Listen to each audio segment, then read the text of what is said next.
Either way, all I know is when they're pushing these sort of subsidized / low cost mortgage options, if you're like a flipper or an investor, you should be doing everything you can to be getting as many properties as you can to start our home price point, because that's where all the money is going to be made right now.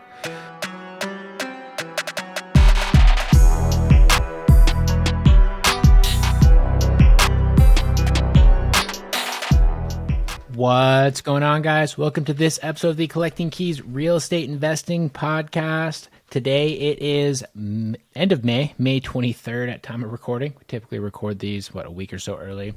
And this is the Mike and Dan show where I, Mike DeHaan. Not supposed to share our secrets, dude.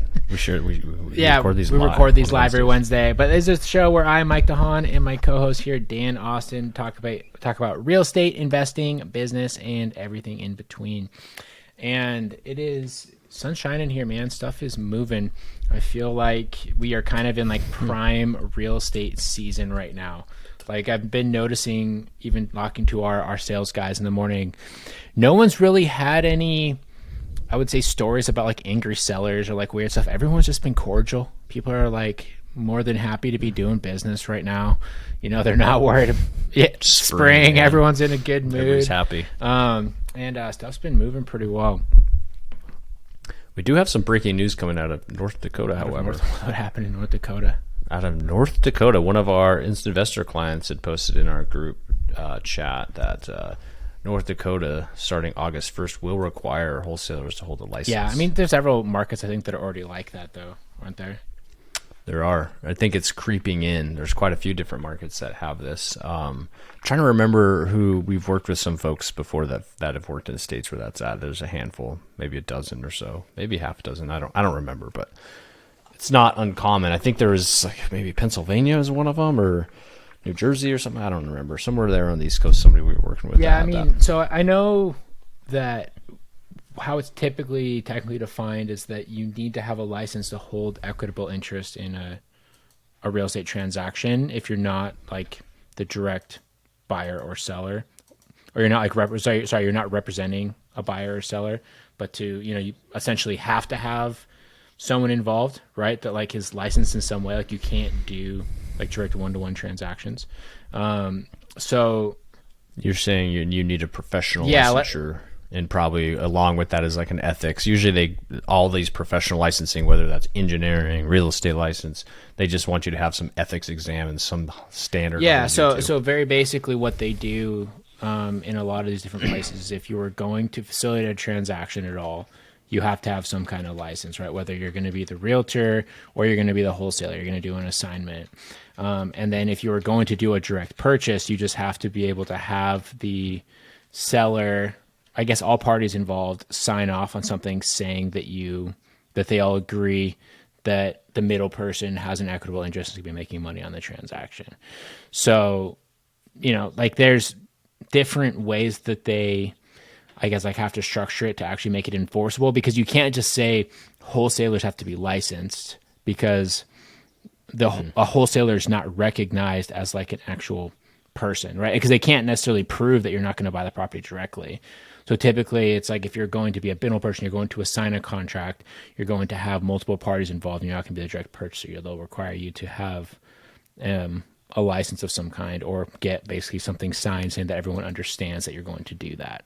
So it's not that big of a deal. Right, which is on our contracts. It is, yeah. I mean, we literally have that in our contracts, that they understand that we are an investment company and that we are looking to make money off of the deal, and it's never really caused us any issues.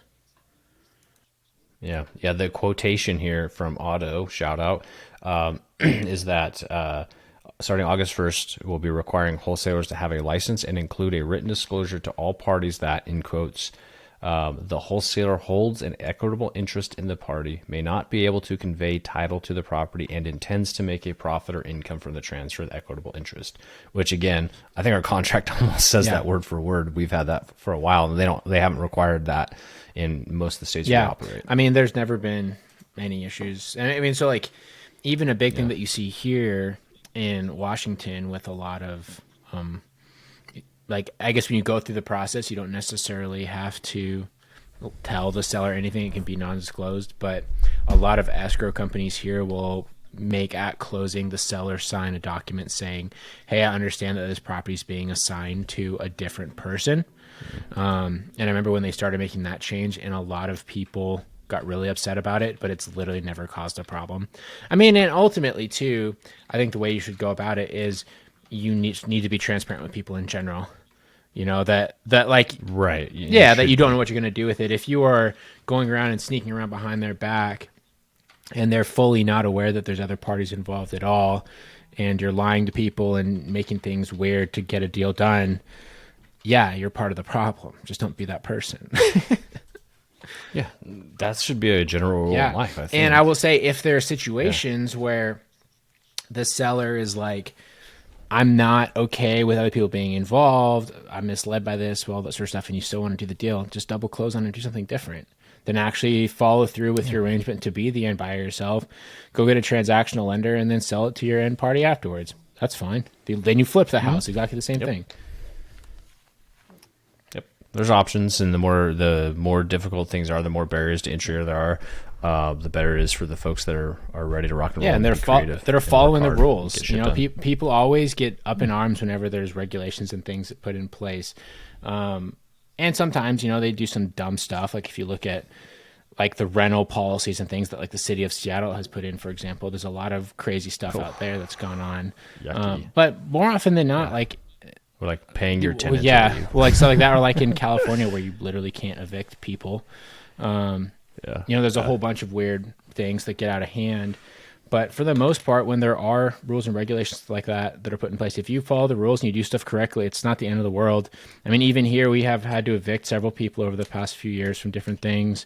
And it was always this big uproar amongst the local landlord association every time they go to make policies. And the funny thing is we found out, well, I found this out recently, one of the worst property management companies in town is owned by the landlord association's president. So I'm like, well, no wonder he's upset about it. He's actually going to have to do his freaking job now and run a better business. Hilarious. And the second thing is if you actually follow the process, they're actually very supportive of you as a landlord, as long as you don't do weird stuff.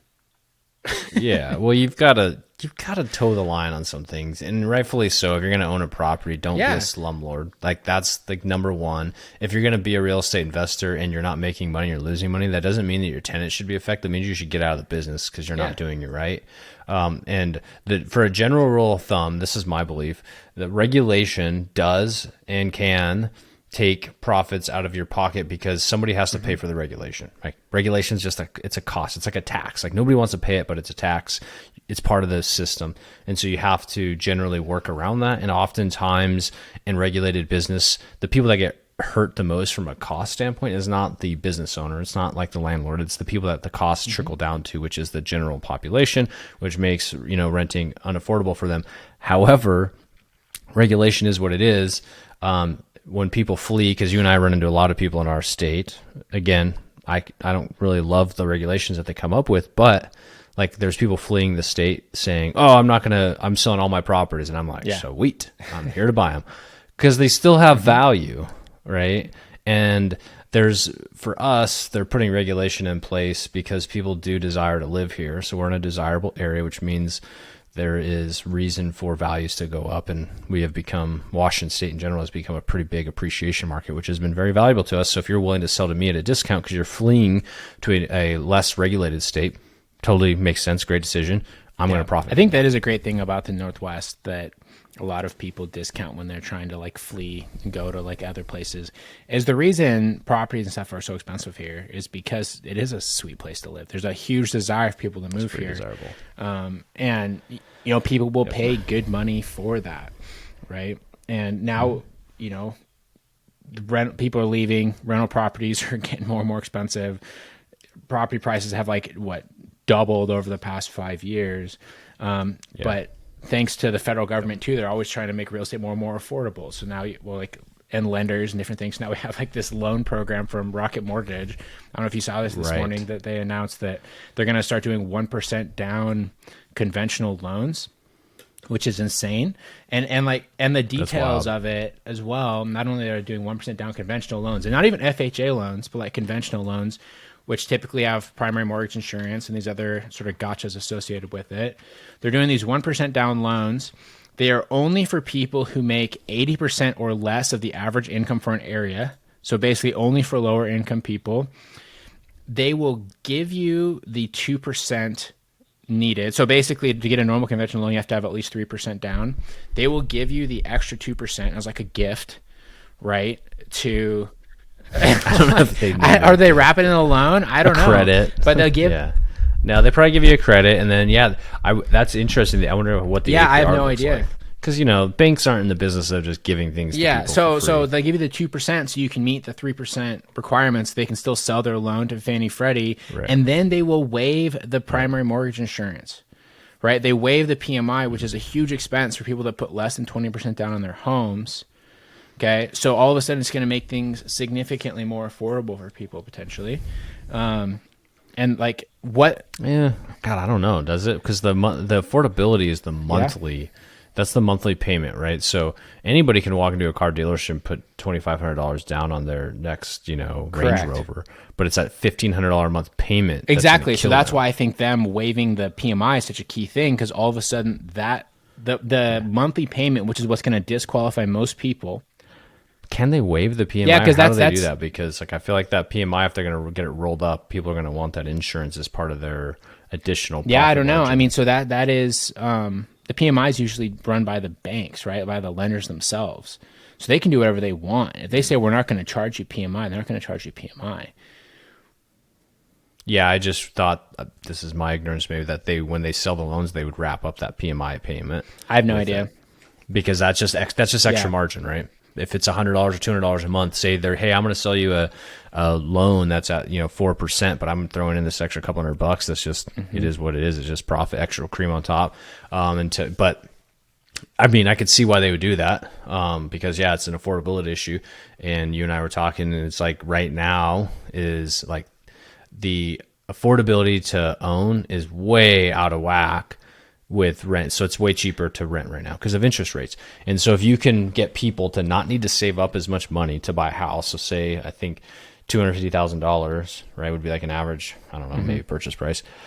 1% down is $2,500. Most Americans that are employed or have like a dual income household of some sort, even if they're not making a lot, can come up with $2,500. Because if you're renting, let's be honest, first and last in deposit, a lot of landlords require is more than $2,500. Yeah. Well, I mean, it is interesting though, right? Because you're saying now it's cheaper to rent than it is to own. But like the funny thing is, which doesn't even take into account the cost of ownership. But the funny thing is, it's traditionally always been that way. It's only in like the last 10 years that it's been cheaper to own versus rent, right? And there's that chart from Zillow that you can see that sort of tracks it. That came out not too long ago as well.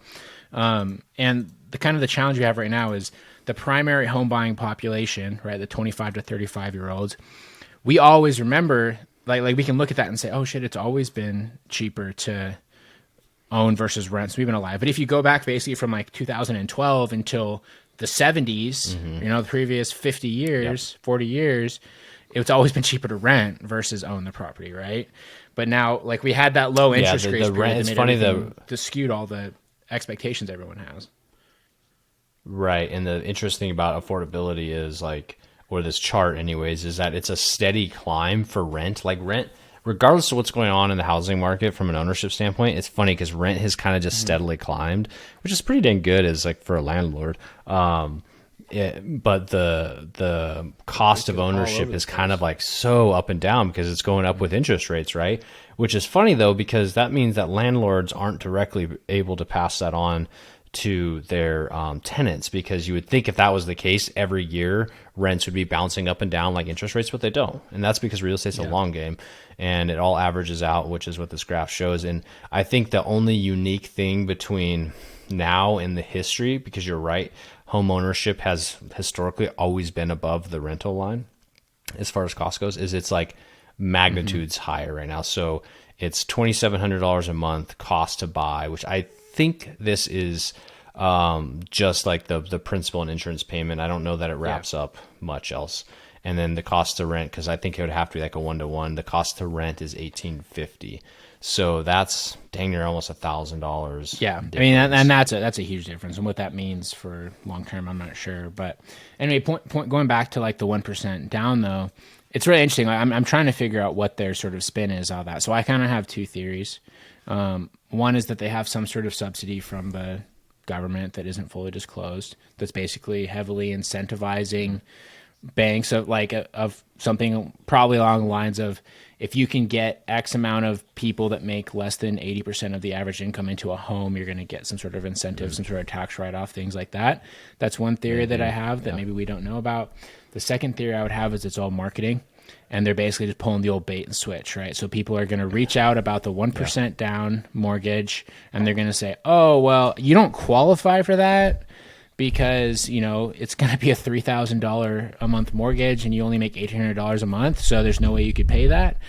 But, you know, we have this other program that we can sell you instead that actually is the real thing that they're trying to sell. Yeah, that's probably it's probably somewhere in the middle, to be honest. So I guarantee you that they do have some other upsell or downsell, however they look at it. So they get you in, and like, it's pretty specific qualifications, right? Like no more than 80% of the income. So like, you can't be a great, you know, earner. And most people don't know what that number is. And that number could be subjective. It's based on the market. Right? They do market analysis based on where you live, and they determine that. I know they do market analysis though, right? They might, we exclude some of these extreme points, right, to make it different for you. But then they upsell them into like a second position down payment, like, hey, you know, we can't do this program, but we can do this where you still only need 1%. But what we're going to do is we're going to wrap up that other 2% in your mortgage and your loan.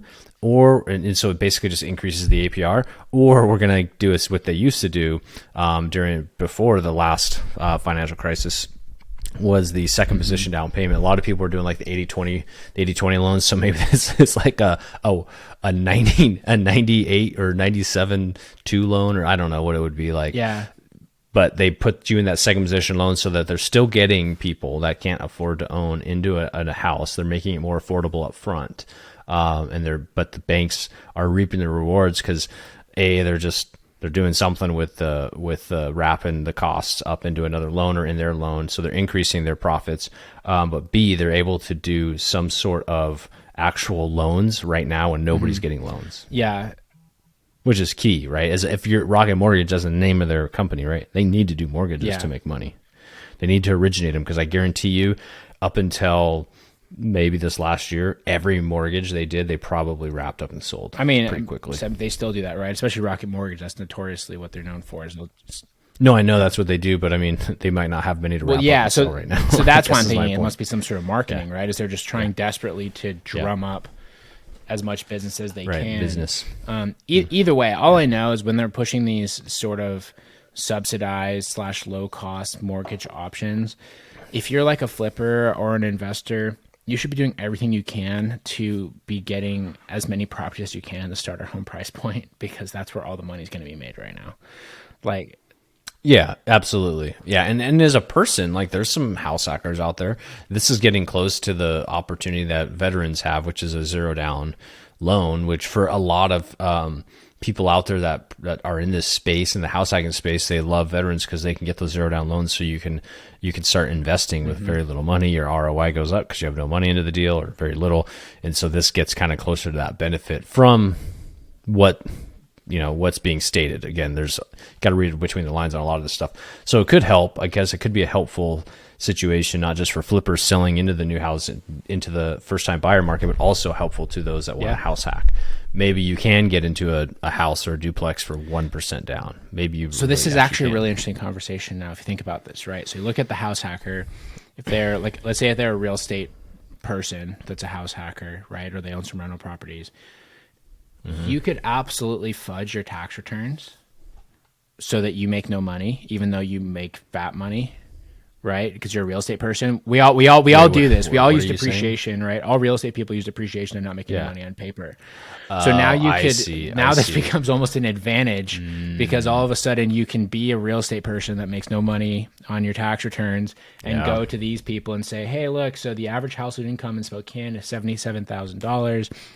I only make, $30,000 a year, even though you actually make 5 times more than that because you depreciate all of it, and say like, I need this 1% down mortgage. And now all of a sudden you're buying highly, highly levered real estate with very low money down. I mean, that's actually a pretty sweet play right there. I wonder what the rules are around occupancy and that sort of stuff. Like if it's something that it has to be a single family home, or if they would consider a small multifamily. If it's conventional, I think they'll definitely make you occupy, but they may not require it. I bet you could still get under 4 units with a conventional maybe. loan. Yeah, that'd be interesting.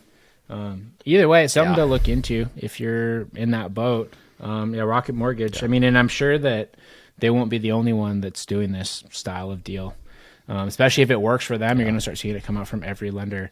And then as all these banks do, they'll start competing with each other, and they'll start throwing in all sorts of other stuff to make it even sweeter for you. So. Get a free toaster. Right. That's always the stuff that they do too. They're always like, oh, you could save an extra, $300 a year. It's like, yeah, but they don't tell you the fact that it's going to cost you an extra $80,000 over the next 10 years. I know, right? So, yeah. Dude, some of these banks, like, just especially the way that they're, for the lay person, the way they do their marketing, because it's like, to the average person, their bank doesn't really matter, honestly. There's a billboard down the street from us right now, dude, that literally, it's like, open an account, get $12 a month. I'm like, can you... Is it a credit? It's a credit union, local bank. I don't even know what it is. But I'm like, can you imagine moving your accounts over to somewhere so you can get $12 a month? Hell yeah, let's do it. Let's rock and roll. Well, yeah, here's the thing though. So credit unions in particular are very incentivized to have, they have to grow depositors because that looks good. Just like with anything, you're like, I have 10,000 depositors in here, people that have bank accounts. Now they can basically, in a roll-up strategy, other credit unions. You always see credit unions buying other credit unions. It's because they're trying to grow their membership. The membership is the key piece to that. And so, yeah, I'm going to give away $12 for you to be a person who doesn't put any money in my come bank. And use my high yield savings account that pays you 0.9%. My high yield CD, yeah. Oh man, I go to our bank so often. I have like good relationships with people, and because I have to go down there probably once a week to deposit checks because some stuff that just gets mailed. Like, and we have there's a limit. We can't just deposit big checks and on the phone. And so but like you say, high yield CDs. So I just get to see like different things that go on in our bank. And I really respect people that are bank tellers, because one lady was in there and the lady asked her, she's like, hey, how are you doing today? And she's like, just immediately download. She's like, my husband just died and this and that and all these like things. And I was like, damn, that was a rhetorical question. But then like this other dude, he comes in, he's like, yeah, so I really want to buy a CD. Can I get a high yield CD? The exact words, high yield CD, because they advertise this stuff to the lay people, and they, people are like, I got to put my money somewhere. So it's just kind of funny. Kind of funny the things that go down in banks. When you don't go to one very often, you don't. Yeah, well, I like our bank too, our credit union. If you go down there, and they have great customer service, and the funny thing is, it's pretty small. Is like every person's like one person removed from everybody else. And so like we have our banker that we work with, and you go, I was like, oh yeah, I'm one of Matt's clients. Everyone's like, oh, I know Matt. And then so you immediately get better service. Yeah. And if you ever like need something there, I just text Matt and he's like, cool, so-and-so will be down there to take care of it for you. And you show up and they have like a table set up, like just waiting for you to come and like sign documents. It's great. Right. I will say that, like, this is a weird tangent for us to go on, but if you're not banking at a local credit union, you're doing real estate because you're doing like transactions, like getting loans, and you have kind of like big tickets, like big checks moving through your bank account because you're doing real estate, like you better be at a credit union because they're so much better on the customer service side of things, and they will help you. If you go to a big bank, there's some advantages, like their app's a little bit better, but they're not going to do that. You're not going to roll into Wells Fargo and then be like, oh, hey, how's it going, Mike? Let me just actually go out of my way to help you. One of my favorite things is there's this current, especially since the SVB stuff, there's this current kind of trend of like all these people that have like, high net worth, quote unquote, but like really not that high, that are now trying to like make all these bank decisions, like where they're going to put their $3 million really matters. They're like, I'm spreading it out on 12 like, banks. Bro, you have $3 million. Like they don't give a shit about you. These large banks, like Wells Fargo, like I'm doing $3 million. They're like, awesome. Thank you. Let's put this into our, or like little back pocket over here. You might get like somebody over there that's like your special assigned person at Wells Fargo, because now you meet the requirement, but they're not like helping you out. Exactly. Yeah, I know. It's funny. You know what I mean? Anyways, yeah, it's a weird tangent. We have finance show now, maybe. Yeah, we should talk about finance. Banking. We're a banking show. I mean, it's relevant to real estate. But let's talk wholesale though. We've had our first, I guess I started saying everyone's been cordial. That we had a trademark wholesale experience in this past week with one of our instant investor partners. So our sales guy had a deal that was closed there. Yeah. Went to do some due diligence on it, and basically the contractor that went and walked the property said, "Hey," so they pointed a gun at me when I was at the property. Like, I'm super sketched out by the situation. Understandably, someone pointed a weapon at you. I don't know, think about it. So it caused all this turmoil. Anyway, so this is a deal that we had assigned. Things got weird. Buyer didn't want to move forward with it, all this sort of stuff. Trying to figure out what exactly happened. Did you ever hear like the full conclusion to this? I don't know that I heard the end of it. I heard like kind of who did what and what happened. I don't know what the actual outcome was, because I thought the last time I talked about it was that they're not moving forward. So all of the misunderstandings and bullshit that go through this whole situation, and about how it just takes like one person's poor judgment to ruin an entire deal. And it wasn't on our team. Our team did great. And same with the buyer, same with our client, all this sort of stuff was fine. So the contractor, someone pointed a gun at him. Contacted the tenants. Tenants are like, "What? No, I didn't point a gun. I don't even." Yeah, because the initial thing was the tenants pointed guns were super dicey. And I was like, "Yeah, that happens." Anyway, we went through this whole scenario wraparound. The owner of the property was also there to walk the property, and the owner of the property had like a driver. I don't know if it was like a friend or like the dude's like in the mafia or what. But I guess when the contractor got there, they like had some weird vibes on each other, and the dude did not point the gun at him, but just had to show him that he was carrying underneath his coat or his shirt or whatever. Had some weird fucking thing. What did the contractor look like, a homeless squatter or something? But all of a sudden you have this fifth party, not even like a third party, like several parties removed, who blows up the entire thing because they lightly threaten the life of one of the people on our team, and now no one wants to do the deal. And I'm like, why does this need to happen? The owner was the owner. Like, because he's basically like, "You guys are being dumb. It's my driver that doesn't want to do this." And they're like, "I don't care. You threatened my life." It's just like that. Like, I know that's what I agree with too. But I don't know. People are. You never had a gun pointed at you before? Come on. Not all of us went to the Middle East 7 times, Dan. You know my stories. It wasn't even at war. Yeah, that's true. It was in Montana, where I grew up. See, you go to hillbilly country, people have guns and they brandish them. The funny thing is, when that happened, I was probably like in town.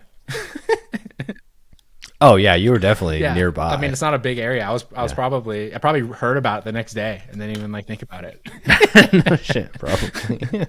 But no. So, but the point being though is, this is the primary lesson that occurs over and over and over again with wholesaling and just real estate investing in general. You cannot count your checks until the money is in your bank account, because everything looked good.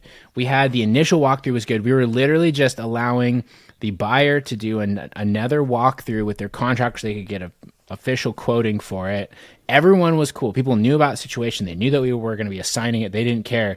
And then for some reason, this dumb freaking driver decides to go and pack heat and blow up the whole goddamn thing. What the? Oh. My question is, when do I get a driver that packs heat? I want a whenever you want. Guard. I'm sure you could find someone here that would do it for less than. Can we put that on payroll? Just like have someone that like drives you around. Like where do you even go? Like the Trader Joe's? No, you don't even go to Trader Joe's. I don't even do the grocery shopping at my house. I don't know where I'd go. The bank is where I go. Yeah, you roll up to the bank with your guy that stands outside and just waits for you to come out. Yeah, absolutely. While you go and you cash your checks and our. Yeah. And just like he whips his jacket open anytime anybody walks in, so his gun just kind of shows a little bit. That would fly really well. Dude, can you imagine? Like, because especially like, everyone knows that I just like to think of what the text from Matt to both of us would be like. Hey, did you Be like, hey guys, did you have?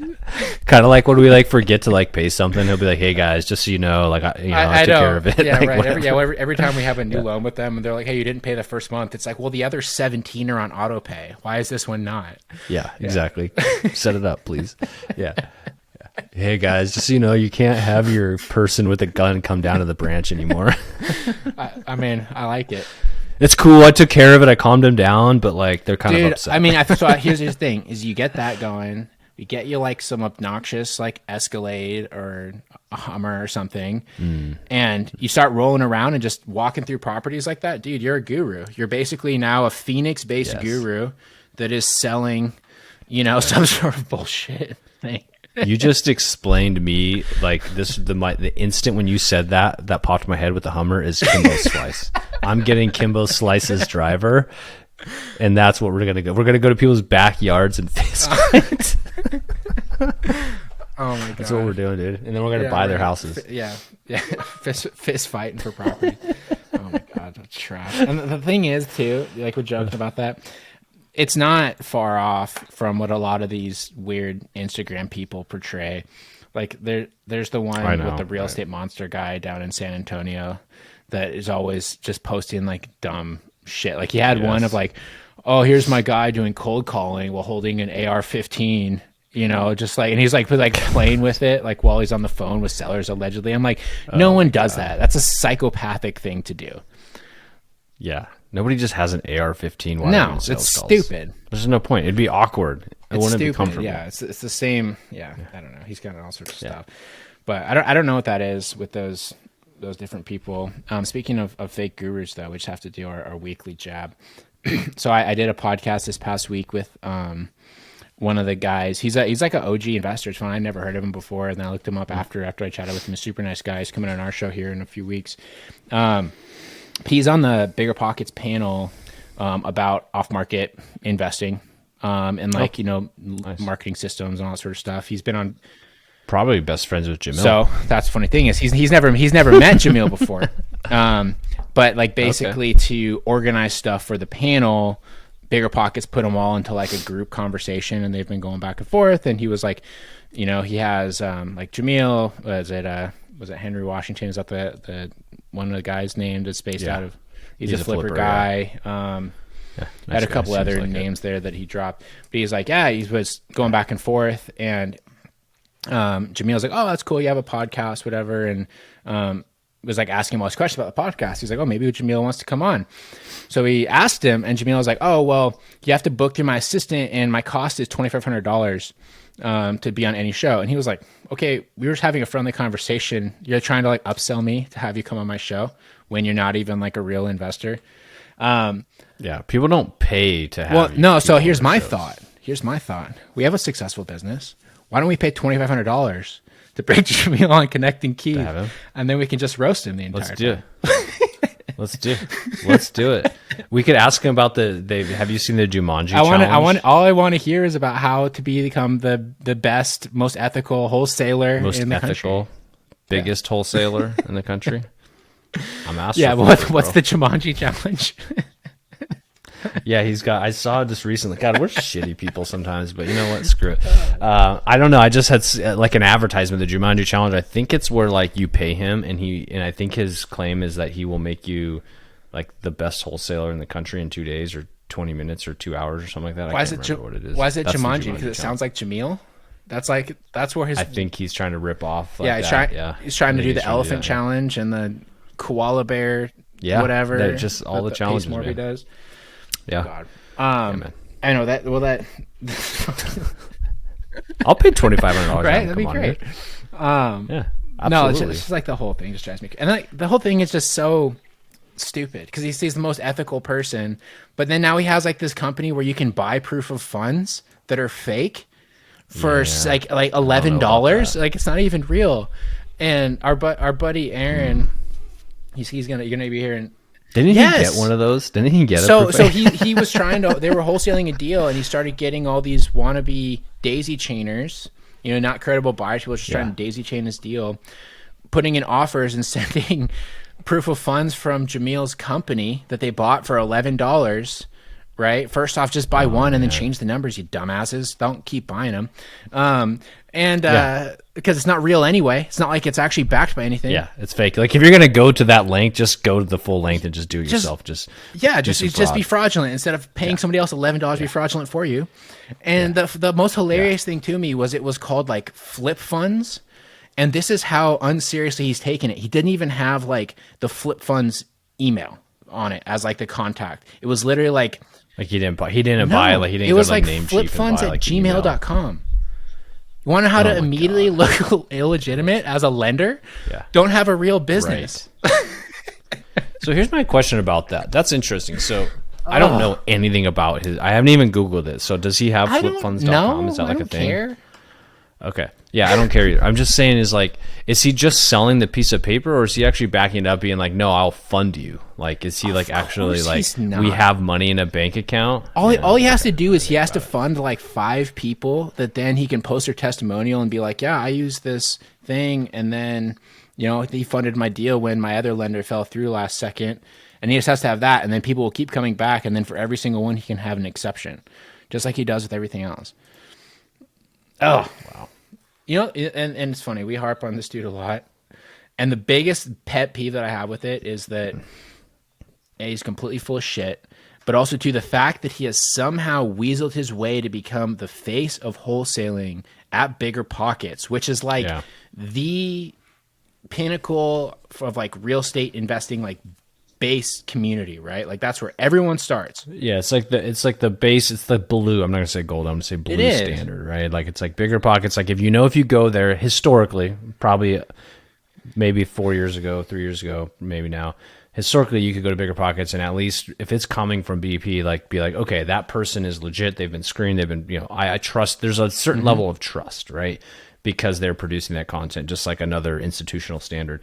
Now it is, and well, now they hit, and not just because of him. There's other folks is there for too, sure, but like that is the most obscene example of we do not care about credibility anymore, and we are literally just trying to grow our audience because they have taken someone that is 100% uncredible to come and represent a part of the business that is already in the gray area, right? Wholesaling, off-market real estate. And they have now chosen somebody that is on the wrong side of it, 100%. Like there's so many other people that they could have picked that don't have as big of a following that would have done it, but they opted not to do that and instead go with the worst possible choice.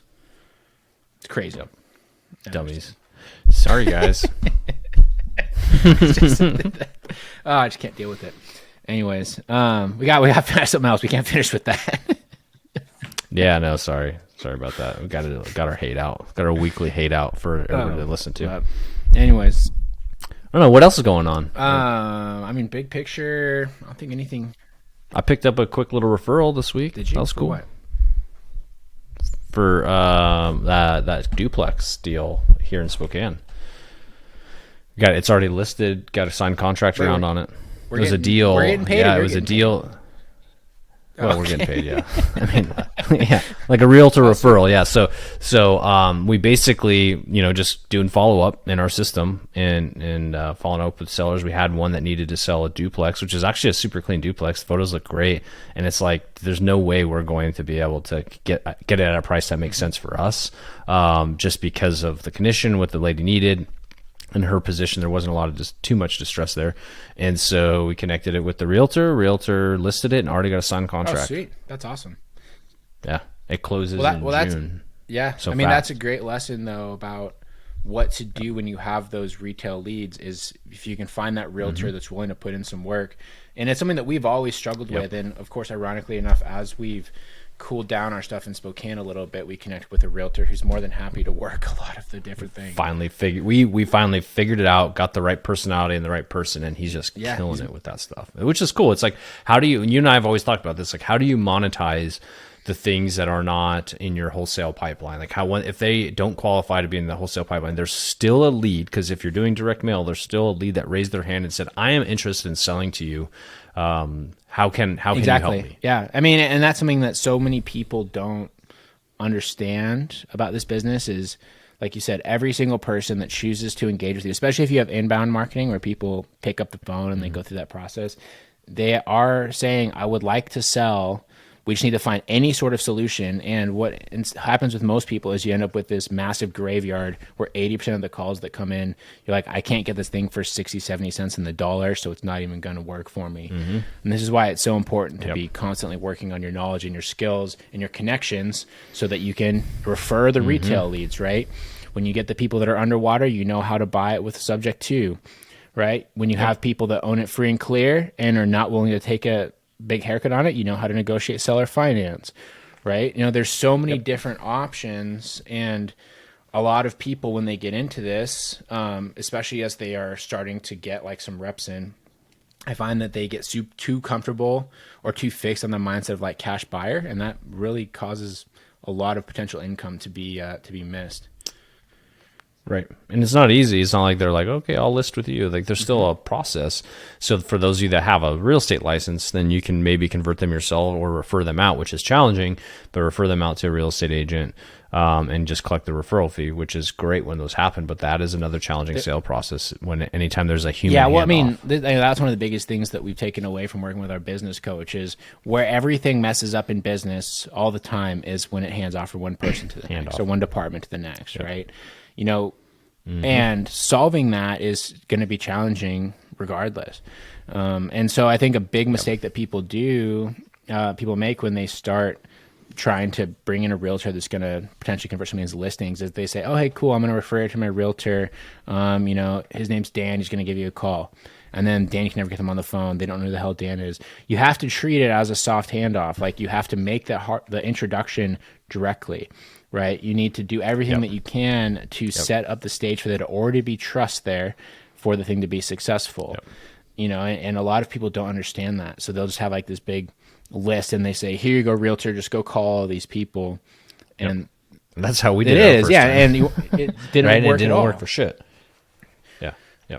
Yeah, that's true. And then the other key to that is if you have staff doing that handoff is putting key performance indicators at that handoff. So like, I don't know, maybe a KPI is like what percentage of appointments were successfully set by the act manager as they were referring it out. Then that during that warm transfer of like, because ideally you would say, okay, my friend so-and-so is going to call you at 10 a.m. tomorrow. Are we good? Can we set that in place? Yes. Okay. Like maybe that's a KPI that helps improve the fact whenever that person gets it, that they can get them back on the phone. Absolutely. I mean, I would bet that if you have any sort of systems in this business in the form of like regular lead generation, if you have that process figured out and you have a good person that you can make that soft handoff to, it's probably an extra $100,000 a year at least in an average market in income that you could be making that doesn't cost you anything. And I think too, a big mistake as well that a lot of wholesalers do make in this is they say, oh, I have all these retailers. I'm going to go get a license. I'm going to list these properties for people.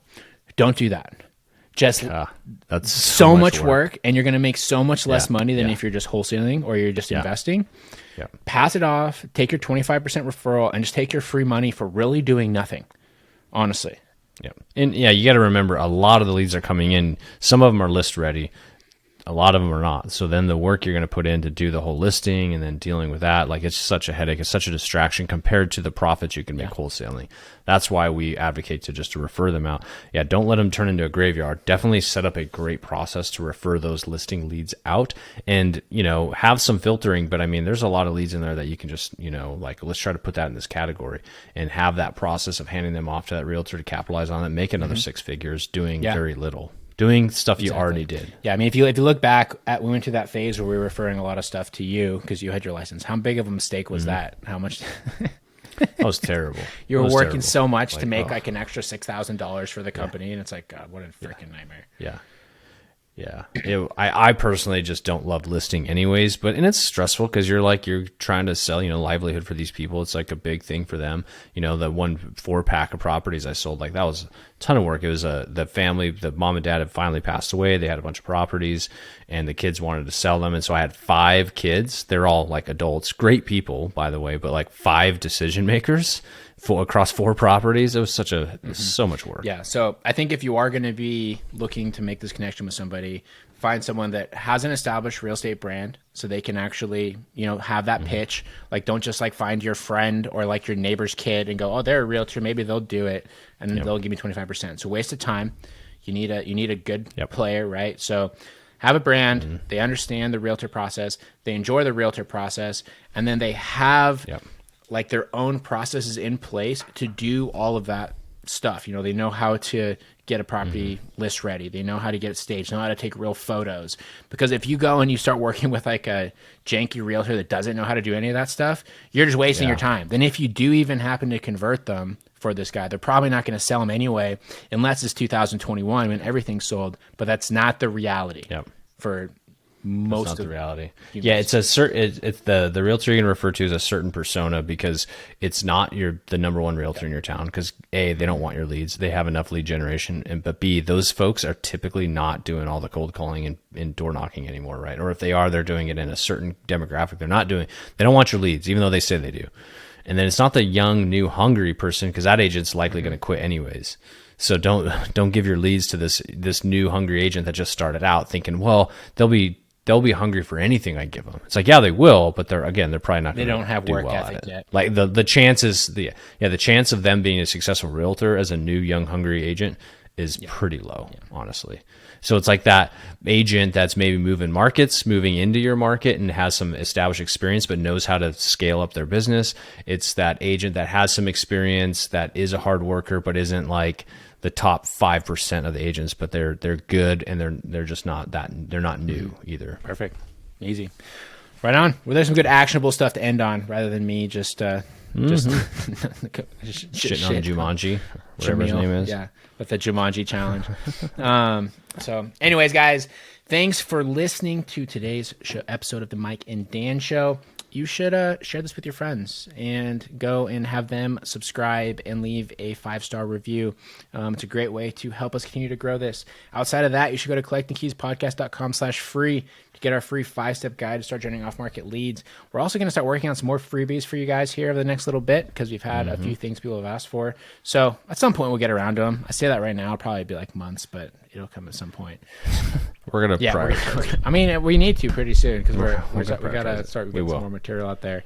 But in the meantime, go to collectingkeyspodcast.com/free, get your free 5-step guide, and you can start buying off-market deals just like we do every single month. Anyways, guys, thanks for listening, and we'll talk to you all next week.